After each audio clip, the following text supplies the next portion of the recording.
Hi കൂട്ടുകാരെ, നമുക്കിന്ന് flower frame ഉണ്ടാക്കിയാലോ? പ്ലാസ്റ്റർ ആവശ്യമുണ്ട് കേട്ടോ. എന്നിട്ട് പിന്നെ നമ്മളെ പൂവിൻ്റെ തണ്ട് മുറിച്ചെടുത്തിട്ടുണ്ട്. പിന്നെ ലീഫൊക്കെ വേണം. കുറേ പൂവിൻ്റെ തണ്ടൊക്കെ മുറിച്ചെടുത്തു. എന്നിട്ട് അത് നേരെ വെച്ച് കൊടുക്കുന്നുണ്ട്. ഓരോന്നായിട്ട് വെച്ച് കൊടുത്തതിന് ശേഷം എന്താ പറയുക, ലീഫ് വെച്ച് കൊടുക്കണം കേട്ടോ. അപ്പം നമ്മൾ വെക്കുന്നുണ്ട്.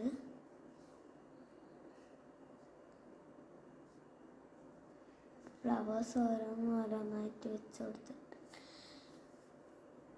നമുക്ക് ഇഷ്ടമുള്ള രീതിക്ക് വെക്കാം. ഞാനിപ്പോൾ ഇവിടെ വെച്ചതല്ല. ഇനിയിപ്പം നമ്മളെ ലീഫ് വന്നിട്ടുണ്ട്. ലീഫ് ഞാൻ മറ്റേ ഒന്നിവിടെ ആയിട്ടാണ് വെക്കുന്നത്. അതാകുമ്പം നല്ല രസമുണ്ടാവും.